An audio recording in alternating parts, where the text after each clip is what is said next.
Salut Sarah.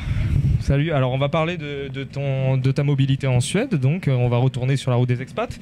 Alors est-ce que tu peux un petit peu nous expliquer ce que tu as fait là-bas en Suède? Est-ce que tu étais en université, en stage, etc. Ouais. Alors j'étais à l'université de Stockholm, donc au département de sciences politiques la plupart du temps, donc des cours de Sciences Po basiques. Et Stockholm, la capitale de la Suède, une ville incroyable, voilà. Alors, c'est incroyable, donc on va commencer, j'ai une petite série de questions à te poser, on pourra déborder si l'envie nous en prend. Est-ce que tu avais une grosse appréhension avant le départ? Est-ce qu'on peut comprendre pour tous les expats? Ouais, j'avoue, j'étais un peu, qu'est-ce qui va se passer? Est-ce que je vais me faire des amis? Est-ce que je vais réussir à parler anglais tout le temps, etc. Est-ce que le suédois c'est une langue terrible et je m'en sortirai pas ou pas? Ouais, mais pas plus que ça sinon. Tu as développé tes connaissances en suédois ou alors tu t'es exprimé essentiellement en anglais? Essentiellement en anglais, puis j'ai pris des cours de suédois et après avec d'autres amis j'ai pratiqué le suédois aussi. D'accord, tu as pratiqué le suédois. Est-ce que tu as trouvé quelque chose de choquant à l'arrivée? Non, en fait dès l'avion, j'étais la seule fille avec les cheveux bruns. Tu étais dans un showroom Ikea, dans un catalogue Ikea, qu'avec les cheveux bruns? Grand, aux yeux bleus, c'est vrai. Hein. Enfin, c'est un cliché, mais franchement, tu te sens un peu seule des fois avec tes cheveux bruns. Ouais, t'étais un petit peu la bête de foire, non? T'avais pas cette impression-là? Est-ce que je peux toucher vos cheveux? Ils sont incroyables. Et donc c'est ça qui t'a choqué, mais il n'y a rien qui t'a choqué après en arrivant dans le pays. Je veux dire, il fait froid, non? Ah ouais, d'accord, ok. Il fait froid. On a eu du moins 18 degrés à Stockholm, du moins 5 degrés en juillet. Une belle année. Belle année. Mais surtout l'obscurité. Genre il fait nuit à 3h de l'après-midi. Ah oui. Oui, non, c'est sûr que ça, c'est quand même un bel aspect choquant. On peut comprendre ton choc à l'arrivée. Et est-ce que tu as trouvé ça, parce que bon, c'est quand même un pays européen, bon, certes scandinave, mais est-ce que c'est vraiment différent de la France ou alors tu as trouvé quand même de gros points communs?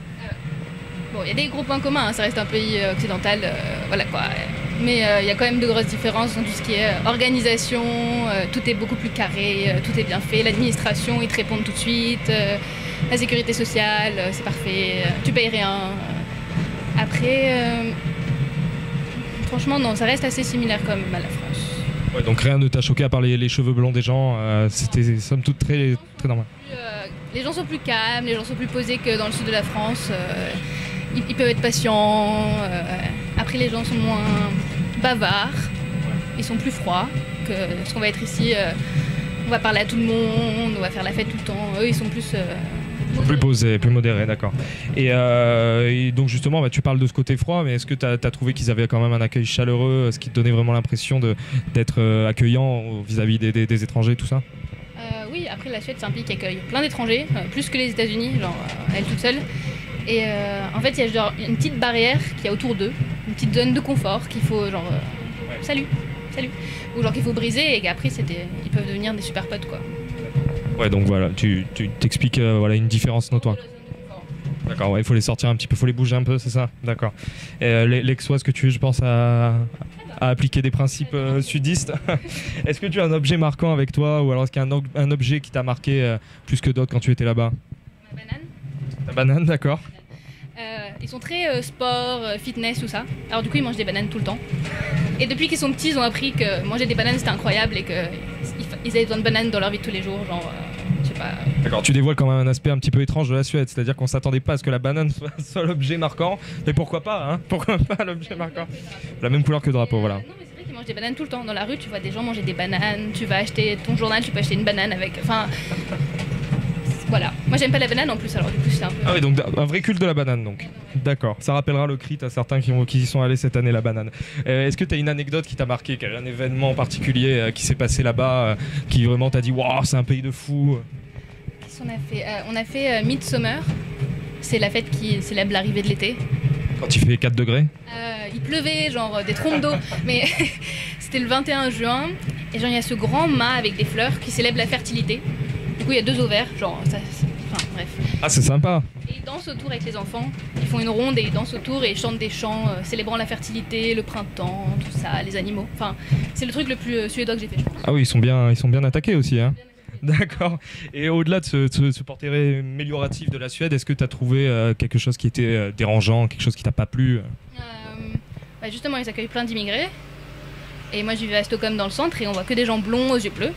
Et un jour, je suis allée voir un match de football américain dans la banlieue, voir un pote jouer. Et là, il n'y a plus personne qui parle suédois. Et genre, il y a vraiment une ségrégation, par exemple, à Stockholm, entre le centre, où il y aura les purs suédois, si on peut dire, et dès qu'on sort un peu de la banlieue, plus que des minorités ethniques. Donc un gros communautarisme qui t'a pas plu à toi. Voilà, ça m'a un peu dérangé. Tu t'en rends pas compte si tu sors pas du centre. Hein. Moi, je m'en étais pas rendu compte jusqu'à décembre, donc voilà. Mais ouais, pas mal de communautarisme. Après, il y a une montée des extrêmes droites, donc tu vois beaucoup de nationalistes suédois qui portent du bleu et du jaune, qui votent. Il y a une grosse poussée de l'extrême droite aux dernières élections. Genre, c'est du jamais vu pour les Suédois et ils sont un peu choqués par ça, mais un peu inquiet aussi. Un peu inquiet. Un peu inquiet, ouais. D'accord, ok. Et enfin, ma question, on va dire finale, c'est et si c'était à refaire, est-ce que tu le referais? Oui, c'est dans mes plans. De quoi? C'est dans mes plans de repartir à Stockholm l'an prochain. D'accord, donc tu veux retourner là-bas donc. Ouais. Donc ça serait, si c'était à refaire, tu le referais et en plus tu vas le faire alors que tu l'as déjà fait. Donc c'est parfait. Ok, merci beaucoup Sarah de nous avoir présenté ce magnifique pays qu'est la Suède et j'espère que ça aidera les prochains expats qui voudront partir dans ce même pays et qui pourront te contacter, je suppose, s'ils ont besoin d'informations à ce propos. Merci beaucoup Sarah. L'émission touche à sa fin et je vous remercie de l'avoir suivi. C'était un plaisir de vous avoir avec nous. N'oubliez surtout pas de vous abonner à la page Facebook et à la chaîne YouTube de Science Po Hertz pour être au courant de toutes les nouvelles émissions. D'ici là, il ne me reste plus qu'à vous dire au revoir, portez-vous bien et à bientôt sur la route des expats. Allez, Udana!